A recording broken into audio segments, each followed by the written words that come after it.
მოგესალმებით, ეს არის ჩვენი უკვე მეორე პოდკასტი. ძალიან გვიხარია, რომ ისევ ეთერში ვართ. მე ვარ ლიკა ჯავაღონია, მე ვარ სალომე მთვრალაშვილი და ჩვენ განვიხილავთ მსოფლიოში აქტუალურ პროცესებს. დღეს რადგანაც წინა პოდკასტი გავაკეთეთ და ვისაუბრეთ უკვე ტრამპისა და ზელენსკის ინტერვიუზე, მე ვფიქრობ, რომ დღეს ჩვენთვის საინტერესო იქნება, რომ გავაგრძელოთ უკვე არც ამერიკის ახლანდელ ისტორიაში ერთ-ერთი ყველაზე მნიშვნელოვანი ფიგური, ჯეიდი ვენსი და მისი გამოსვლით, ხო? მიუხედავად კონფერენციაზე, უსაფრთხოების კონფერენციაზე, რომელიც 1963 წლიდან ტარდება. ჯეიდი ვენსის გამოსვლა საინტერესო იმით იყო, რომ ზუსტად ამ ღირებულებებში გარღვევას ასახელებს ეს ერთ-ერთ მთავარ პრობლემად. ახლა ამჟამად არსებული დემოკრატიის და მაგალითად მოყავს ლიბერალური მედიის მხრიდან განხორციელებული ცენზურა წლების განმავლობაში იმ ლიბერალური მედიის მიმართ, რომელიც წესით უნდა ჩვენ დაგვსახებოდა როგორც დემოკრატიისა და ობიექტურობის რაღაცა ტიპის ჭეშმარიტება, ხო?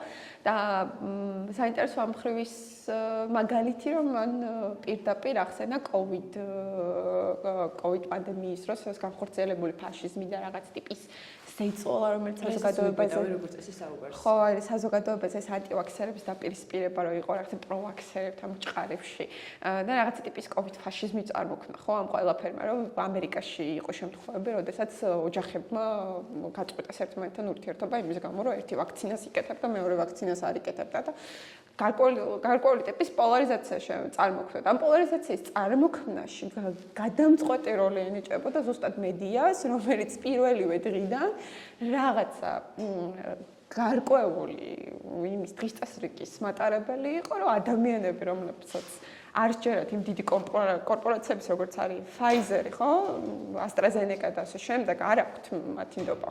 ეს ადამიანები გამოცხადდნენ ბნელებად, ხოლო იმის გამო, რომ კითხვა დაუსვეს ამ კორპორაციების მიზნებს და თუნდაც იმას, რომ სატესტო ვერსია იყო, ხო, ეს რეალურად COVID-ის შრატი და ჩვენთანაც მსგავსი ჩვენთანაც აქტუალური გახდა ეს COVID-ის პერიოდში, ხო, გახსოვს რესტორნებში ხალხს არ უშვებდნენ მაგრამ ჩვენთან ისეთ სიმწვავე არ მივიღია, რომ თვად ოჯახები დაინგრა ამ საკითხის გამო კიდევ კარგი რომ ამ რადიკალურობამდე არ წავედით, მაგრამ მე პირადად მაწუხებდა ის საკითხი, რომ ამ პერიოდში დავუშვათ ქართველებს გვეძახდნენ ანტივაქსერებს იმ ხალხს, რომელსაც ალბათ ყველაზე ნაკლებად აქვს ეს გამოცდილება, იმიტომ რომ საბჭოთა პერიოდში რაღაც სავალდებულო ვაცრები იყო და ყველა გაკეთებული იყო, ხო, ყველას და ჩვენ შემთხვევაში ეს ანტივაქსერობა აქტუალური არ იყო, იმიტომ რომ ჩვენ ვაქცინას ვენდობოდით, სხვა ვაქცინებს ვენდობოდით, უბრალოდ ერთ-ერთი პრობლემა იყო ამას. და ზუსტად ეს ჩვენთანაც ეს ქართული ლიბერალური მედია ფაქტობრივად ისეთ იმას განცხადებებს აკეთებდა, რომ ეს ქართველები, ბრჭყალებში ანტივაქსერები გამოყავდათ რაღაცა ტიპის ბნელძალად, ხო? და ჯეიდი ვენსმა პირდაპირ თქვა და ეს ხალხი, რომელიც იმას ამბობდა, რომ ეს განცხადებები, რომელიც კონსპირაციულ თეორიებად ესახებოდა ყველას, თითქოს ეს შრატი სპეციალურად ხელოვნურად იყო გაკეთებული ეს მთლიანი ვირუსი, ხო? ხელოვნურად იყო კაცობრიობის წინააღმდეგ შემუშავებული. ამ ყველაფერს ეს ხალხი, ეს ნათელი ხალხი ეძახდა კონსპირაციის თეორიებს. რადგან ბაზმა პირდაპირ განაცხადა, რომ გამოვიდა საბუთები, გაირკვა ყველაფერი, თუმცა ეს კონსპირაციული თეორიების ავტორები და ეს ბნელი ხალხი, რომელსაც ანაიხის განმავლობაში დასცინოდნენ, მართალი გამოდგა, ხო? კი, აი ჩაგიჭრებით და განსაკუთრებით ინტენსიური აქ რაც იყო, პირდაპირ მიმდინარეობდა აქტიური ცენზი იმასთან დაკავშირებით, რომ არ უნდა იარსება სხვა თეორიას. ეს იყო შემთხვევით წარმოქმნილი ბუნებრივ პირობებში გავრცელებული ვირუსი, სპონტანურად წარმოქმნილი და არც კი უნდა ქონოდა არანაირ სოციალურ ქსელში იმას არსებობის უფლება, რომ ეს რეალურად შეიძლება იყოს კონკრეტული ლაბორატორიის თანამშრომლების დაშვებული შესაძლებლობა, ყველაზე ისეთი ნაკლებ კონსპირაციული რა იყო. აი ამაზესაც კი არ უნდა იარსება, არათუ ის რომ თქვა ეს ყველაფერი იყო არასპონტანურად გამოწვეული და რეალურად რაღაც კონკრეტულ მიზნებს უკავშირდებოდა თავიდანვე. და არავინ არ იცის ეს რომელია დღესაც არ არის დადასტურებული, უბრალოდ ამ თეორიას არ უნდა იარსება. არსად. და ეს კომენტარები, ხო, კომენტარების ავტორები Facebook-ზე იბლოკებოდნენ დეზინფორმაციის საბაბით და Facebook-ზე ამ ხალხის დაბლოკვა და ეგრეთ წოდებული დაკენსელება, რაც რაღაც ძალიან აქტუალური ტერმინად იქცა დღევანდელობისთვის. მოხდა არ მხოლოდ ამ შემთხვევაში, მოხდა იმ შემთხვევაში, როდესაც უშუალოდ რამე კომენტარს თუ გააკეთებდი ქალებთან დაკავშირებით, ხო? ან მიზოგენი ხარ, ან რაღაცა ხარ და იბლოკებოდა ყველაფერი. აზრი, ალტერნატიული აზრი, რაც დაუშვათ სისტემას მაშინ მაგ პერიოდისთვის არ აწყობდა, ხო? და ზუსტად ჯენტილმენი საუბრობს ამ საკითხებთან დაკავშირებით, რომ თავისუფალი სიტყვა და იმის, რომ სახელმწიფოს თუ ეშინია საკუთარი ხალხის და თუ ეშინია საკუთარი ხალხის მხრიდან წამოსული კრიტიკის და ამ კრიტიკას აცენზურებს, მაშინ ესე დემოკრატია არც არის დემოკრატია. ეს არის მყიფე რაღაცა წარმონაქმნი, ხო? და ხაზგასმით უსვამს ამას მნიშვნელობას, რამხელა მნიშვნელობა აქვს ზოგადად თავისუფალ გამოხატვას და აზრის დაფიქსირებას და თვითკრიტიკას, მათ შორის სახელმწიფოებრივ კრიტიკას ნებისმიერ დემოკრატიის არსებობისთვის, ხო? რაც ლიბერალიზმს საერთოდ დაივიწყა, არა და ფუნდამენტური პრინციპი თავიდანვე ლიბერალიზმის იყო ეს, რომ თავისუფალ აზრზე და მრავალფეროვნებაზე უნდა დაფუძნებულიყო ეს თავისუფალი სამყარო, ხო? და ამავე კონტექსტში ზუსტად საინტერესო იყო ეს ამ კაცის მაგალითი ბრიტანეთში, რომ ლოცვის გამო, რადგან 200 მეტრში იყო აბორტის კლინიკა, ლოცვის გამო დააკავეს, ხო? რადონის შიზოფრენიამდე მივიდა ეს სიტუაცია, რომ ლოცვის გამო ადამიანს აკავებენ, ხო? კი, ცოტა უფრო სულ შემიძლია ამასთან დაკავშირებით საუბარი, იმიტომ რომ ჩემთვის განსაკუთრებით საინტერესო кейსი იყო და თვითონ JD Westman-ს რეალურად ერთ-ერთი მთავარი საკითხი პირველივე წუთებში დააყენეს სწორედ ეს, ვინც არ იცით ეს შემთხვევა, შემიძლია მოგიყვეთ ძალიან მოკლედ. ადამ სმით კონორი, რომელიც არის ინგლისელი ექიმი, ომის ვეტერანი, უბრალოდ რამოდენიმე წუთის განმავლობაში და ეს წუთები, რა თქმა უნდა, აღწერილია კამერებზე, არის დაფიქსირებული ეს ადამიანი 3 წუთის განმავლობაში იდგა ქუჩაში და ლოცულობდა. როცა მივიდა ოფიცერი, რა თქმა უნდა, დაუსვა კითხვა თუ რა ასაკეთებდა, მის პასუხი იყო ის ლოცულობდა მისი არ დაბადებული შვილისთვის, იმიტომ რომ ოდესღაც მან და მის მეყოფილმა შეყვარებულმა მიმართეს აბორტს. ეს ადამიანი დააკავეს. ჯერ რა თქმა უნდა მოთხოვეს ადგილის დაკავება, მაგრამ მან გაუწია გარკვეული წინააღმდეგობა, დააკავეს და მოეთხოვა ამ ადამიანს, რომ მთელი ამ პროცესების განმავლობაში ადვოკატების ხარჯებსაც რომ თავიდანვენებოთ, რისკი ამ ჯოჯოხეთური პროცესის გავლაც მოუწიათ, $100,000 ეკვივალენტური თანხის გადახდა, მხოლოდ იმის გამო, რომ იდგა და ლოცულობდა. რეალურად რას ეფუძნება ეს ყველაფერი? ეს არის ახალი კანონი, ეგრეთ წოდებული buffer zone law, ესე ქვია, რომელიც აკონტროლებს იმას, რომ ქალს არ უნდა შეეშალოს აბორტი ის გაკეთებაში ხელი. მან არ უნდა განიცადოს დისტრესი. ეს არის გარკვეულ შემთხვევაში გამწვავებული ნორმა, რომელიც რას იცავს, ხო? ან ნებისმიერ კანონს უნდა ქონდეს გარკვეული სიკეთე, რომელსაც იცავს. ამ შემთხვევაში საინტერესოა, რას იცავს ეს კანონი? იმას, რომ ქალს არ შეექმნეს დისტრესი, ოღონდ არ ჩერდება. რომ არ შეექმნეს ქალს გარკვეული დისტრესი და მან არ გადაიფიქროს აბორტის გაკეთება. და აქ არის მეორე უფრო სასჯელი ნაწილი, რაც შეეხება, რაც არის უშუალოდ ემოციებით დემაგოგია. რომ ამას ეწოდება ქალის ჯანმრთელობა, რაც რეალურად ძალიან სასაცილოა, ხო? როგორ შეიძლება აბორტი განვიხილოთ ქალის ჯანმრთელობად? დომინანტური ნარატივის ფარგლებში შემოდის ზოგადად ეს ოჯახის ინსტიტუციებზე საუბარი, ხო? მე ძალიან დიდი ხნის განმავლობაში მე ვიზრდებოდი ამ აზრით, რაც მოდიოდა სოციალური მედიიდან, ფილმებიდან, რასაც უყურებდი, წიგნებიდან, რასაც კითხულობდი, რომ მე როგორც ინდივიდი, მე როგორც ქალი უნდა ვფიქრობდე იმაზე, რომ ჩემი კარიერული ზრდის გამო დაუშვათ ოჯახი არ უნდა შევქმნა, იმიტომ რომ ოჯახი არის რაღაცა ტიპის დამაბრკოლებელი მექანიზმი იმისთვის, რომ მე ვიცხოვრო ჩემი ცხოვრება, ხო? რას აკეთებს ლიბერალიზმი? აკეთებს იმას, რომ აბსოლუტურად ადამიანებს ყოფს და ანაწილებს, ხო? იმის მიხედვით თუ რა პირადი სურვილები ამოძრავებს. ახლა მაგალითად ჩვენ თაობას რო დავაკვირდეთ და რო დავაკვირდეთ უბრალოდ თაობას, დედაჩემს თაობას, თუნდაც ბაბუაჩემს, ბებიაჩემს თაობას, მათი აზროვნება იყო უფრო კოლექტიური. ჩვენ თაობისგან განსხვავებით. კოლექტიურ აზროვნებაში გულისხმობ იმას, რომ მე ვიზრდებოდი იმ აზრით, რომ მე როდესაც რაღაცას ვაკეთებ, უნდა გავითვალისწინო სხვა. დღეს ჩვენ თაობაში ზოგადად ეს აზრი რომ სხვა უნდა გავითვალისწინო და აბა პატივი უნდა უცე იმას, რას ფიქრობ ჩემი ოჯახის წევრი და უნდა ჩავრთო ჩემი ცხოვრების რაღაც გარკვეულ ნაწილში არის მიუღებელი, იმიტომ არის მიუღებელი, რომ შენი ცხოვრება შენ გეკუთვნის, შენი ცხოვრება შენ გეკუთვნის, ყველაფერი შენი საკუთრება და ამას უნდა მიუდგე შენი პირადი მოგების განმოსახედიდან. როდესაც ჩვენ ვიცით, რომ საზოგადოება არ არის, ხო? საზოგადოება იმიტომ არის საზოგადოება, რომ ერთმანეთის წინაშე ვალდებულებას შეიცავს. ხო, ეს ცნობილი გამონათქვამი, რომ ჩემი თავისუფლება იქ თავდება, სადაც იზრდება შენი, ხო? ადამიანები სოციალური არსებები ვართ, ერთმანეთთან ურთიერთობაში შევდივართ, ხო, ამ საკითხებით. ხო და ზუსტად ეს ამბავი, რომ ეს ოჯახურ ღირებულებებთან მიბრუნება ჩვენთან ჩვენ ქვეყანაში უკვე რაღაცა ტიპის დონეზე დაიწყო, მთავრობამ რაღაცა ნაბიჯები გადადგა რაღაცა ოჯახური ინსტიტუტების გაძლიერებისთვის, რასაც რა თქმა უნდა აქ ისევ დასცინია და ამერიკაც უბრუნება გარკვეული დოზით, ზუსტად გარკვეული დოზით არის პირდაპირ უბრუნება ამ ტრადიციულ გაგებას, ხო, ოჯახისას. და თუნდაც ის, რომ ტრამპმა განაცხადა, რომ არსებობს ორი გენდერი, თუნდაც ეს ბავშვების დაცვამ, რაღაცა სექსუალური სექსუალური ოპერაციებისგან, ჰორმონების მიღება, ასე შემდეგ. პირდაპირ უსვამს ხაზს იმას, რომ ამერიკა უბრუნება საწყის თავის კონსერვატიულ ღირებულებებს და ეს არ მხოლოდ ჩვენთან იწყება საქართველოში და ამერიკაში ვხედავთ ამას, უნგრეთის მაგალითზე, პოლონეთის მაგალითზე და კიდე არის ქვეყნები, სადაც ეს კონსერვატიული აზრები ძლიერდება, ხო?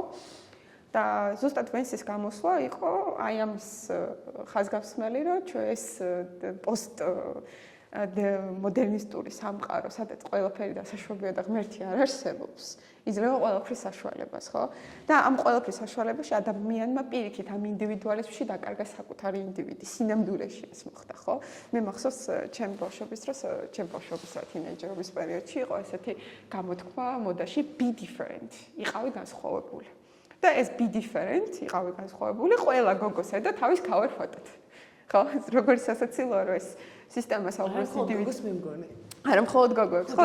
ეს ინდივიდუალური სისტემა, რომელიც პირიქით იმაზე უნდა მიგითითებდეს, რომ შენი მრავალფეროვნება და შენი აზრი რაღაცა ტიპის განსაკუთრებული უნდა იყოს ამ სამყაროსთვის. ყველას გავხარ ამ განსაკუთრებულობაში, ხო? ეს განსაკუთრებულობა სინამდვილეში რაღაცა ტიპის რაღაცა манипуляция იმისთვის, რომ დაგაჯერენ, რომ ვითომ მართლა განსხვავებული ხარ. არა და ეს სისტემავე გთავაზობს ამ განსხვავებულების ფორმულას. შეიძლება რაღაცა მეორე ტიპის სისტემა ვიდა, ხო? მე რასაც ვაკვირდები, ეხლა უფრო მოდეში შემოდის, რომ არაფერი არ არის ცუდი იმაში, რომ იყო ნორმალური. ეს რაღაც ახალი ნარატივი წამოვიდა, ყოველ შემთხვევაში მე ისე არ ვქო, ძალიან ხშირად ხდება ხოლმე. ალბათ უფრო დასავლურ მედიაში არის აქ საკითხები. ხო, არა. და რას უკავშირებთ ამ ყველაფერს, როგორ მოხდა ის, რომ ინდივიდუალურად მოაზროვნე ადამიანი, რომელიც უნდა განსხვავდებოდეს მეორე ადამიანისგან, აბსოლუტურად გავს ამ ადამიანს, ხო?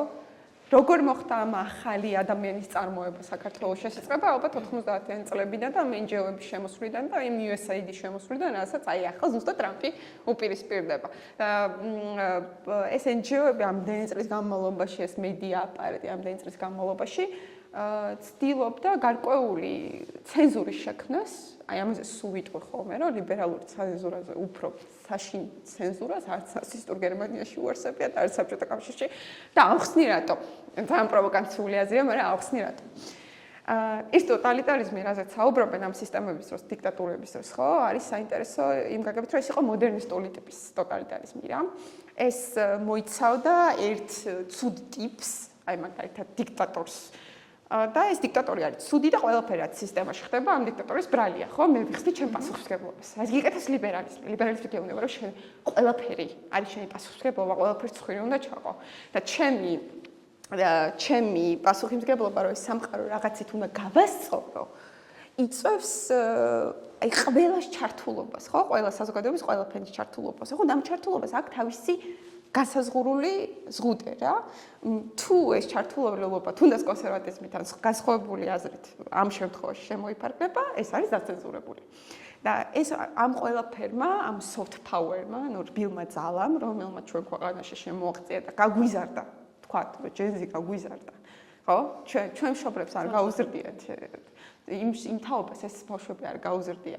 ეს მოხდა ზუსტად იმ პირობებში, რომ დასუსტებული სახელმწიფო ინსტიტუტები ვერ ახერხებდნენ რაღაცა ღირებულებების წარმოებას, განსხვავებით დღეს ცოტა შეიცვალა ხო სიტუაცია და ეს ბავშვები გაზარდეს რეალურად ამ NGO-ებმა, რომლებიც სკოლებში შემოუშვეს, უნივერსიტეტებში შემოუშვეს და ეს აზრები აწარმოეს, ხო, რაღაცა და წარმოიქმნა თვითონ საზოგადოებაში დაფარული ცენზურა. ანუ მე თუ საბჭოთა კავშირში ვიცოდი, რომ ეს ცუდია და ეს კარგია, ან პირდაპირ ცენზურა მეუნება, ეს არ შეიძლება და ეს არ შეიძლება. მაინც ფიქრობდი, რატომ არ შეიძლება ეს, ხო, რაღაცა ეს ჭრილი არსებობს, როცა მეუნებიან, რომ ეს არ შეიძლება, ეს არ აიღო.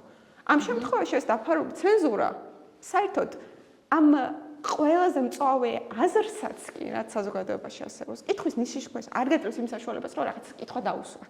იმიტომ რომ ვერ ხედავ ერთ თუ ტიპს და ერთ კარგ ტიპს, რომელიც ერთმანეთს შეაბარა. და ეს ყველაფერი წვევს ზუსტად მანიპულაციებს და მიღირებულებით აღრევას ჩვენს თაობასა და ჩვენ მშობლების თაობას შორის. რაც აი რასაც დღეს ვხედავთ, ხო? აი ეს ბიჭი რო გამოდიოდა, მიდი თქვენ მშობლები შეარცხვინეთ და აგინეთ და რა სამარცხვინოები არა. ხო, აი როგორი წარმოუდგენელია, რომ ბავშვი მიდი მშობელთან, რომელსაც აქვს ამხელა გამოცდილება, სამოქალაქო ომი აქვს მაგ ხალხს გავლილი. ერთი დიდი სისტემის ჩამოგრევა უნახავს, რამდენი რაღაცა გაუვლია და ჩვენი თაობა, რომელიც, რა ვიცი, იმისთვის იშრომა იმ მშობელმა, რომ შენ წესიარად უნივერსიტეტში მოწყობილიყავი, საჭმელი ქონოდა მაგიდაზე და გესწავლა ეს ყველაფერი გეკეთებინა, შენ ეს აბსოლუტურად გამოუცდელი დაგაჯერა ამ სისტემამ, ამ მთლიანმა აპარატმა, რომ შენ ხარ მართალი და შეგიძლია რომ შენი მშობელი მორალურად ატუქსო. რასაც ხედავთ ყველგან აბსოლუტურად. და ზუსტად მსგავსი რაღაცები ხდება ამერიკაშიც რა, ეს არ არის მხოლოდ ჩვენი შემთხვევა. და ეს არ არის მხოლოდ რაღაც ვესის მიერ წამოყენებული ეს საკითხი, არ არის მხოლოდ ამერიკის ამბავი. ეს მთელ მსოფლიოში მეტნაკლებად ასე მოხდა. და სწორედ ამიტომ იწყება რაღაცა ტიპის გადახარისხებები, ხო? თუნდაც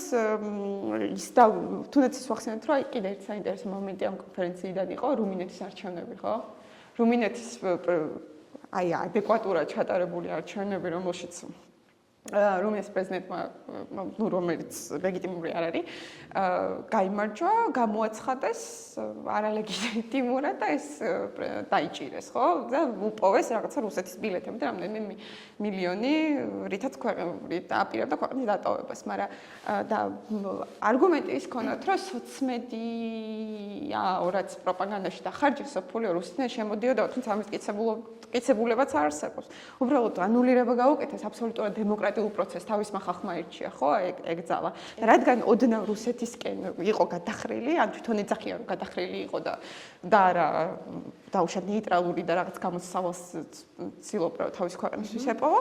ეს რუმინეთის არჩევნები ანულირებულად გამოაცხადეს და კი, აი მან ჩაგერთობი. აი ძალიან საინტერესოა, მან თვითონ JD Vance-მა როგორ დააყენა ეს საკითხი რა, ისეც პირველი ვარ რამდენიმე მთავარ მესეჯში ჩასვა და საინტერესო ის არის, რომ თვითონ როგორი ჰუმორით უდგება რა ამ საკითხს, რომ თუ თქვენ დემოკრატიას დაანგრევს რუმინეთში რამდენიმე $1000, რომლის რეკლამებიც რაღაც Facebook-ზე არის გავრცელებული, მაშინ არ გქონიათ საკმარისად კარგი დემოკრატია და მეორე თვითონ ის საკითხი, რომ თვითონ დამოკიდებულება და ძალიან მოწონს JD Vance-ში ისიც, რომ ისიც ტრამპივით, JD Vance-ის ტიპაჟი უფრო დიპლომატიურია, ნაკლებად ბიზნესმენი, უფრო მეტად დიპლომატიას კლასიკური დიპლომატია JD Vance-ის პერსონა, ასე ვთქვათ. და მეორე, რაც ძალიან მნიშვნელოვანია, JD Vance მოკლედ არ ეფარება რაღაც მეტაფორებს, არ ეშინია რაღაც სათქმელის პირდაპირ თქმა. და პირდაპირ ამბობს, რომ ერთ-ერთი ევროკომისარის გვარს არ ასახელებს, მაგრამ ყველმოდის რომ ევროკომისარზეა საუბარი, რა რეაქცია ქონდა აი ამ რუმინეთის არჩევნების ანულირებასთან დაკავშირებით, ხო? ევროკომისარი პირდაპირ აცხადებს, რომ გახარებული, რაც ძალიან მნიშვნელოვანია, გახარებული აცხადებს იმას, რომ ანულირებულ იქნა არჩევნები რუმინეთში. და საინტერესო ის არის, რომ ამას აქ არ ჩერდება და აგრძელებს, რომ თუ გერმანიაშიც მოხდება მსგავსი შემთხვევა, აუცილებლად ეს ყველაფერი დამთავრდება იგივე შემთხვევით. და ანუ აქ არის პირდაპირი მესეჯები, პირდაპირი მოწოდება იმასთან დაკავშირებით, რომ ან ჩვენ რაც გვინდა ისე იქნება, ან არა და აი ნახეთ უკვე რა მოხდა რუმინეთში რა. ძალიან მნიშვნელოვანი პრეცედენტია, რომელსაც მე როგორც უნდათ ისე გადაიტანენ და როგორც გადმოიტანენ. აი კიდევ ერთი მაგალითი იმისა, თუ როგორი მიკერძოებულია დასავლეთი იმ შემთხვევაში, როდესაც აცხადებს კონკრეტულ ქვეყანას მტრად ან კიდე ამბობს, რომ რაღაცა არჩევნები გახალვა. ჩვენ შემთხვევაში არ მოხდა ასე. ანუ ზუსტად გავსი სცენარი განმეორდა. დღემდე ოპოზიციას ყავს ეს ლეგიტიმური პრეზიდენტი სალომე ზურაბიშვილი. კიდევ ერთი საკითხი, რაზეც მინდოდა მესაუბრა, ალბათ ეს უფრო ამერიკის და როგორც მოვიდა ტრამპი, ხო, საერთოდ პირველი არჩევნები რაზე იყო აგებული მიგრანტების იმ საკითხზე, რომ მიგრაციის კანონები უნდა დარეგულირებული იყო რა. და ეს მიგრაციის საკითხები კიდევ ერთხელ გააჟღერა ვინცმა მიგრაციასთან დაკავშირებულ საკითხებზე, რომ ესე უნდა დაისაჯონ არალეგალურად შემოსული მიგრანტები და იცის, რომ ეს პრობლემა აწუხებს განსაკუთრებით გერმანიას და ძალიან კარგად იცის, რომ ეს ყველაფერი აწუხებს დასავლეთს, რომ და გერმანიას განსაკუთრებით, იმიტომ რომ საკუთარ თავზე აიღო გერმანიამ ძალიან ბევრი ლტოლვილისა თუ ნევნილის მიღება. ნუ აქვე შეგვიძლია დავამეტოთ ის, რომ მთლიანად ტრამპის კაბინეტი რამის ჯებს აბსოლუტურად იყო JD Vance-ის გამოსვლაში გაჟღერებული არის ის, რომ უპირისპირდება ტრამპი არა მხოლოდ თვითონ შიდა ადმინისტრაციას და შიდა წესრიგს, არამედ გარკვეულწილად რაღაც შემოძახილია ევროკავშირისთვისაც, მინიშნება იმასთან დაკავშირებით, რომ ეს ძველი რაღაც ერთკუთ გადადებული სისტემა შესაძლოა დადგეს დიდი კითხვის ნიშნის ქვეშ და უფრო წინ აქვს წამოწეული ის საკითხი, რომ ევროპამ უფრო მეტად უნდა აბსოლუტურად პრაქტიკულად რო შევხედოთ, ევროპამ უფრო დიდი თანხები უნდა გაიღოს ამასთან დაკავშირებით, თუნდაც იმის გამო, რომ რეალურად აქვს ამის შესაძლებლობა და რატომაც ამერიკა ყოველთვის წარმოადგენელი ყავთ იმათ რეალურად ანუ აქ მოხდა პირველ რიგში მე ამას უკავშირებ იმას რომ ტრამპა წამოწიეს კი არ ბიზნესმენია კი ხარჯებს აკონტროლებს კი უნდა რომ დაიცვას ამერიკელი გადამხდელების უფლებები მაგრამ ამასთან დაკავშირებით არის ის რომ ანუ რეალურად ასე ვთქვათ გარკვეულწილად მოხდა იდეოლოგიური გარდატეხვა ხო და თუ აღარ იქნება ეს იდეოლოგიური შეკავშირება კი რაღაც დონეზე მაინც წამოიწევდა გადამხდელების ფულიდან დახარჯული თანხა ევროპის უსაფრთხოებისთვის მაგრამ განსაკუთრებით მწვავე გახდა იმიტომ რომ არავინ არ იცის მომავალში რა ფორმით გაგრძელდება და ტრამპის იცის რომ უნდა მოძებნოს გარე მოკავშირეები დღეს ხომ მულტიპოლარული სამყარო არსებობს დღეს აღარ არის როგორც ძალიან დიდი ხანია აღარ არის რუსეთი და ამერიკა ორი ზესახელმწიფო ხო მინიმუმ 5-6 ზესახელმწიფო შეიძლება არსებობს 5-6 ძლიერი სახელმწიფო შეიძლება არსებობდეს და აი ამ დასკვნებია პირდაპირ ამასთან დაკავშირებით მიუნხენის აი ზუსტად ამ უსაფრთხოების კონფერენციაზე და ძალიან საინტერესო შიდა სტატისტიკები არსებობს სალომე შერაც აღინიშნა იმ საკითხს რომ მივაბავთ ეს მიუნხენის კონფერენცია წელს კიდე განსაკუთრებით იმით იყო მნიშვნელოვანი რომ ოფიციალურად აღიარეს მულტიპოლარული სამყაროს არსებობა, ხო? და მულტიპოლარული სამყაროს შექმნა. მიუხედავად იმისა, რომ BRICS შექმნის დღიდან ძალიან დიდი დაპირისპირებები ქონდა და ეს არაღიარების საკითხი იდგა, ხო, დღის წესრიგში, თუმცა აი ამ დოკუმენტით უკვე ჩვენ გავხდით ახალი სამყაროს დაბადების მოწმე, სადაც არ არსებობს ერთი ჰეგემონია, არამედ ძალები ნაწილდება რამდენიმე სახელმწიფო შორის. რომ შევაჯამოთ JD Vance-ის გამოსვლა აბსოლუტურად იმეორებს იმას, რომ დღეს არის სრულიად შეცვლილი ვითარება, რომ მათი ადმინისტრაცია იქნება რევოლუციური არა მხოლოდ გარე პარტნიორების მოძიებაში, არა მხოლოდ იმაში, რომ უფრო ობიექტურობის ხარისხი შემოდის და არა რაღაც ერთი კონკრეტული ნარატივი, რომლის გაწევა ხდება როგორც დიპლომატიით, ასევე რბილი ძალით. და მეორე მნიშვნელოვანი საკითხი, რომ თვითონ რეალურად შიგნით უნდა მოხდეს პირველ რიგში რაღაც გარკვეული დაპირისპირებების აღმოფხვრა, საკუთარი იდენტობის დონეზე არსებული ღირებულებების გადასინჯვა, რამდენად ხდება მათი დაცვა და საკმაოდ ისეთი დიდი და ხმამაღალი მოლოდინები აქვს როგორც JD Vance, ასევე მთლიანად ტრამპის ადმინისტრაციას ამ საკითხებთან დაკავშირებით. მოკლედ მე მგონი, საკმაოდ ბევრ თემას შევეხეთ ამ პოდკასტის პირობებში. ჩვენ შემდეგშიც შემოგთავაზებთ კიდევ ერთ მნიშვნელოვან საკითხზე აუცილებლად შემდეგ პოდკასტს. დღეისათვის მე მგონი ჩვენთვის სულ ეს იყო. გამოგვიწერეთ მეგობრებო და არ დაგავიწყდეთ ვიდეოს დალაიქება და გაზიარება.